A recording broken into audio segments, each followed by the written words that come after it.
съгласихте да споделите с мен вашия професионален опит в общуването с майките.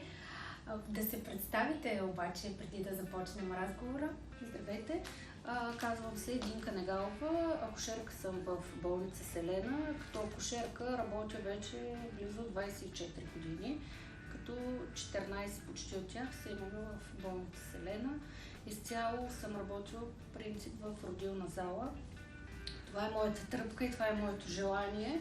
И да срещнеш новия живот, да бъдеш в контакт с майката, да я живееш радостта на всяка една майка. И това акушерството е призвание, то не може да бъде на всеки. И затова се чувствам удовлетворена от този мой избор, когато съм преди 24 години, когато избрах именно тази професия. Споделяте радостта на майките, споделяте обаче и болките им. Разбира се, то както и е радост, има и болки в нашата професия, макар че ние сме свикнали повече с радостта, но има и случаи, в които няма толкова много радост, има и болка. Ние акушерките за това сме толкова близко до майките, споделяме тяхната радост, споделяме и болката, но когато има такава жена, която нещо с нейното бебче се случва, не добре се адаптира или по време на раждането нещо става, ние сме точно до нея, но по принцип това си е лекарско задължение, но ние сме в подкрепа на майките. Състоянието се съобщава от лекар, ние сме винаги заедно с лекара. Но вие сте тези, които стоят най-близо до майката. Как успокоявате майките по време на раждането, след това, с всичките им тревоги? По принцип, наистина, самите майки не чувстват нас, акушерките, като много близки, като приятели, споделят всичко с нас и трябва да си психолог, да ти се отдава това нещо. Затова те имат много, като дойдат по време на раждането, с доверие към нас. Също така си ги казвам, водя училището за бременни към болница Селена и там и психологически подготвяме жените и те са много добре подготвени и особено като видят познат човек. Но когато видим, че нещо по време на раждането или след това се случва с тях, с бебето, съобщаваме така по един много деликатен начин и опитвам се да бъда като майка на самата жена и за да може по-добре да понесе новината, която ще съобщи лекуващия лекар или лекуващия педиатър, който е за бебето. Заедно с медицинската информация, сещате ли се за някакъв конкретен пример, който може да ни дадете за една такава тревожна майка? Честно да ви кажа, при нас няма толкова много, но все пак имам един случай, който така ми се е запаметил в паметта. Една майка, която идваше на рутинен преглед да слушаме тоновете на бебето. Беше една съботна сутрин, на термин беше жената. Идва, пускаме монитора и въобще опитахме се по всякакъв начин, но можахме да усетиме и да чуеме сърдечна дейност на бебето, при което аз не съм човек, който да изобща, извиках лекаря и той също така започна на ехографи прегледа жената, но наистина не установихме детски сърдечни тонове.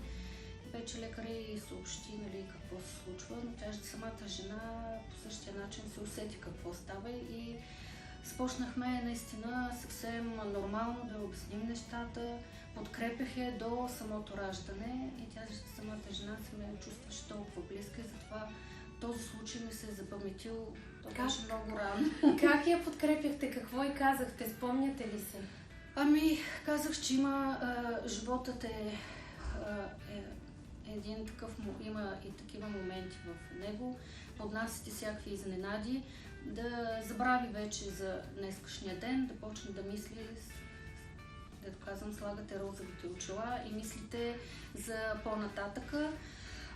И наистина да ви кажа, тази жена се върна след 2 години и ми беше много благодарна и че пак попадна на мене, съвсем чиста случайност беше това.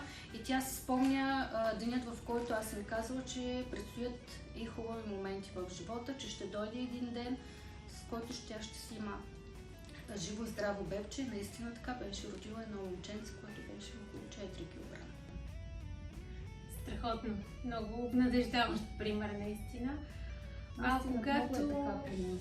Когато майките раждат преждевременно, какво ги тревожи? Кажете ми най-често. Питат ли ви? Да, питат дали всичко с бебето ще е наред, нали, че е малък срок на бременността и именно нашата задача е точно пак психологически да подготвим тази жена, да й обясняваме, че наистина всичко ще мине наред, да не се притеснява, защото те започват килограмите, но то ще е малко. По принцип ние им казваме, че всичко ще бъде наред. Килограмите не са чак толкова голямо значение и наистина вдъхваме им голямо доверие. Особено в такъв момент. Наистина има жени, които раждат много малки бебета, по 500, по 600 грама. Им даваме така голяма надежда и те жените виждат едно доверие в нашите очи. Искаме се да ви попитам и за вас самата, по чисто човешки начин, когато се приберете след един такъв тежък работен ден, за какво си мислите най-често? Наистина, понякога имаме и такива моменти, но аз винаги връщам лентата назад и си представям дали всяка жена е останала доволна, всичко минало ли е добре. И честно да ви кажа, на другия ден самите жени, като ме видят и с една голяма усмивка и едно голямо благодаря, нали, така се радват и ми съобщават, че раждането е минало много добре, не са очаквали такова нещо, защото повечето жени четат в интернет, пространството слушат от всяка една и се страхуват, защото там се говори много по-различни неща, и като видят, че не е толкова страшно, и на другия ден казват, наистина не беше толкова страшно. И на мен това ми доставя удоволствие да чуя, че жената е доволна от самото раждане и всичко е приключило съвсем нормално. Всъщност и аз съм от четящите жени. Какво ще ме посъветвате като бъдеща майка? Да, именно това посъветвам ви. Не четете много в тези медийни пространства. Доверете се на лица, на медицински лица, които са точно в тази сфера. По-добре питайте тях, поинтересувайте се от тях, отколкото в интернет пространството. Там пишат много страшни неща понякога, които в действителност не са така. По същия начин съветвам и бременните жени, които идват на училището, точно с това, да не се доверяват на писанията. По-добре чуйте го от уста на медицинско лице, на акушерка, на лекар, отколкото, нали, даже и между приятелки, като се говорят, всичко е различно, всичко е индивидуално. Така е. Благодаря ви много за това, че ми споделихте от вашия опит, и благодаря за съвета. Благодаря. И на вас ви пожелавам една прекрасна бременност и прекрасно раждане на всички мами, които гледат. Благодаря ви.